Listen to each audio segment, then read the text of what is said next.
जय माता दी दोस्तों, आप सभी का स्वागत है हमारे YouTube चैनल में। दोस्तों, आज की इस वीडियो में हम बात करने वाले हैं 16 सितंबर और 17 सितंबर के कुंभ राशि फल के बारे में।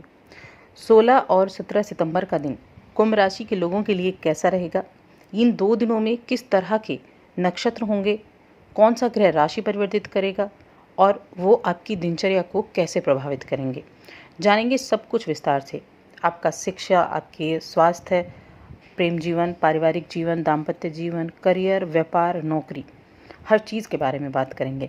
तो आगे बढ़ने से पहले आपसे निवेदन है कि अगर आप हमारे चैनल पर पहली बार आए हैं तो चैनल को ज़रूर सब्सक्राइब कर लें।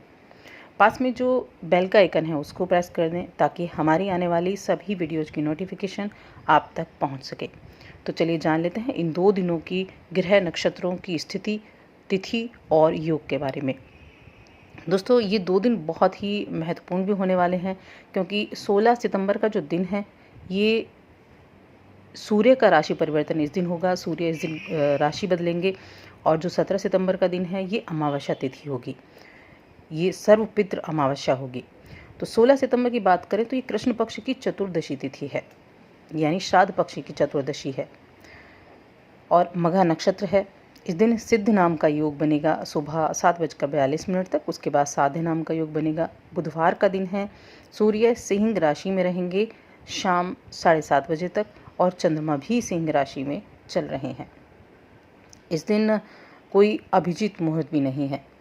17 सितंबर ये अमावस्या तिथि है और क्योंकि ये अमावस्या श्राद्ध पक्ष में आई है इसीलिए इसको सर्वपितृ अमावस्या भी कहा जाता है, श्राद्ध अमावस्या भी कहा जाता है। सर्वपितृ यानी सभी पितरों का तर्पण एक दिन इस दिन किया जाता है। इस दिन पूर्व फाल्गुनी नक्षत्र होगा, शुभ योग बनेगा, गुरुवार का ये दिन है।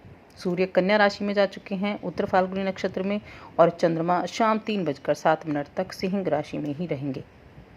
तो ये थी ग्रह नक्षत्रों की स्थिति और अब हम जानेंगे इन्हीं के आधार पर कि जो कुंभ राशि के लोगों के लिए उनकी जो दिनचर्या है वो किस तरह से परिवर्तित होगी। चंद्रमा की स्थिति दोनों ही दिनों में आपके सप्तम भाव में होगी। सप्तम भाव दाम्पत्य जीवन का भाव है, आपके साझेदारी का भाव है। तो ये जो समय होगा ये कुछ मनमुटाव की स्थिति आपके लिए बना सकता है। घर परिवार के लोगों के बीच में कुछ मनमुटाव की स्थिति हो सकती है, किसी बात को लेकर मानसिक तनाव की स्थिति हो सकती है। तो यहाँ आपके लिए बेहतर यही होगा कि आप लोगों से बात करें, जो आपके अपने हैं उनके बीच जाकर आप बातचीत करें और जो परेशानी है उसका हल निकालने की पूरी कोशिश करें। तो इसके लिए आपको ज़रूर यहाँ ट्राई करना चाहिए। बाकी इस दिन सूर्य का राशि परिवर्तन होगा और सूर्य राशि परिवर्तन करके इस दिन सिंह राशि से निकलकर कन्या राशि में प्रवेश कर जाएंगे। आपके अष्टम भाव में सूर्य का ये राशि परिवर्तन होगा। 17 सितंबर को अमावस्या तिथि भी होगी। ये बहुत ही अच्छा दिन है। इस दिन आप कुछ ऐसे कार्य कर सकते हैं, कुछ ऐसे उपाय कर सकते हैं जो आपके जीवन में कई तरह के बदलाव लेकर आएंगे, जिससे आप खुद की किस्मत को भी बदल सकते हैं। कुछ ऐसे उपाय आप कर सकते हैं।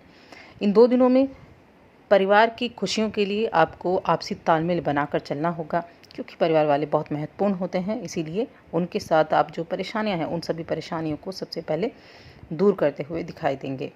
साथ ही इस बात पर भी ध्यान रखेंगे कि उससे आपका कार्यक्षेत्र उस पर प्रभाव ना पड़े। इस दौरान अपना कुछ ध्यान आप अपनी जिम्मेदारियों और लक्ष्यों पर केंद्रित कर पाएंगे। कभी कभी ध्यान भटक जाता है तो ध्यान को केंद्रित करना आपकी प्राथमिकता होनी चाहिए। कुछ जो अधूरे कार्य थे उनको पूरा करते नजर आएंगे। विचार बहुत ज़्यादा आपके अंदर होंगे, सपने बहुत ज़्यादा देखेंगे। सपने सबको देखने चाहिए लेकिन सच की आंखों से सपनों को देखना चाहिए और उन्हें पूरा करना चाहिए। जितनी मेहनत आप करेंगे उतनी ही ज़्यादा आप सफल होंगे। तो अपने प्रयासों में कोई कमी ना रखें।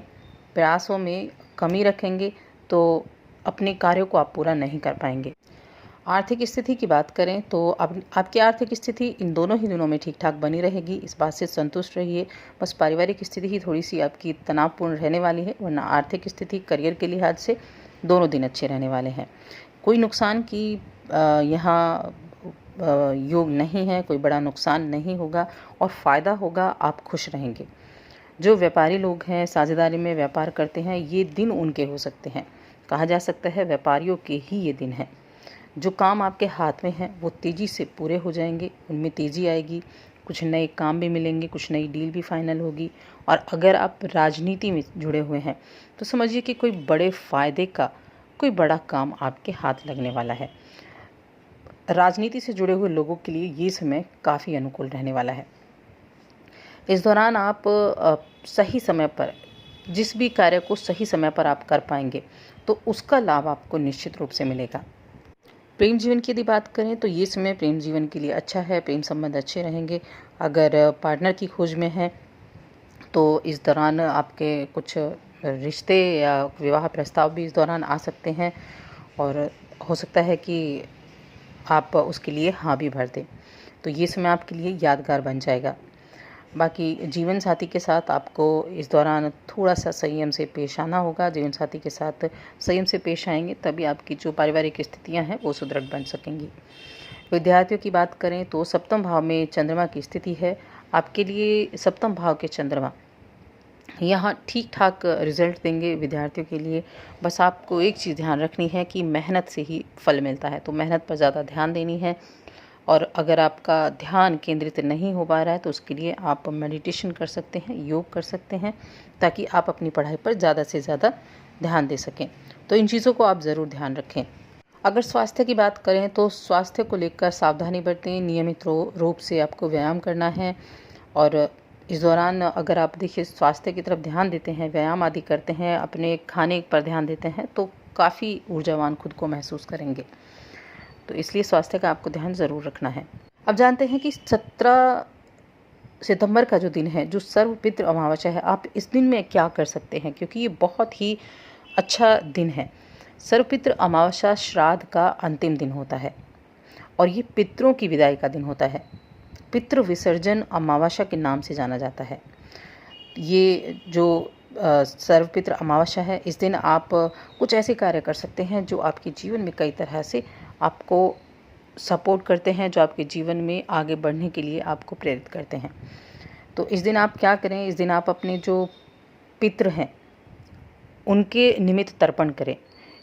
इस दिन उन पितरों का तर्पण किया जाता है जिनकी तिथि हमें मालूम नहीं होती है या फिर जिसके सभी पितरों का एक साथ इस दिन तर्पण किया जाता है। और ये दिन मोक्ष देने वाले भगवान विष्णु की पूजा के लिए भी बहुत ही शुभ माना जाता है। जो व्यक्ति श्रद्धा और विश्वास से नमन करके पितरों को विदा करता है, उसके पितृ उसके घर परिवार में खुशियां भर देते हैं। जिस घर में पितृ प्रसन्न होते हैं वहाँ मांगलिक कार्यक्रम होते हैं, पुत्र प्राप्ति होती है और आपकी जो परेशानियां होती हैं वो नष्ट हो जाती हैं। इसलिए आप इस दिन सुबह उठकर स्नान करें, साफ सुथरे कपड़े पहनें, पितरों के तर्पण के निमित्त सात्विक पकवान बनाएं, उनका श्राद्ध करें और शाम के समय सरसों के तेल के 4 दीपक जलाएं। पहला घर के मुख्य दरवाजे पर, दूसरा आपको घर की छत पर रखना है, तीसरा आपको मंदिर में रखना है और चौथा आपको अपने घर में रखना है। इसके बाद आप जल से भरा लोटा और एक दीपक पीपल के पास भी जलाएं और जल से भरा लोटा लेकर जाएं, वहाँ पीपल की पूजा अर्चना करें। विष्णु जी का स्मरण करके पेड़ के नीचे दीपक रखें और जल चढ़ाएं। इससे पितरों का आशीर्वाद की कामना करें। पितृ विसर्जन विधि के दौरान किसी से बात आपको नहीं करनी है। देखिए, पीपल में त्रिदेवों का वास माना जाता है और पितरों के लिए भी इसकी पूजा की जाती है और शनिदेव के लिए भी इनकी पूजा की जाती है। तो इस दिन पीपल के वृक्ष की पूजा करना आपके लिए कई तरह से सौभाग्यशाली रहने वाला है। तो दोस्तों, और अधिक ऐसी जानकारियों के लिए चैनल को सब्सक्राइब कर लें, वीडियो को लाइक और शेयर करना ना भूलें।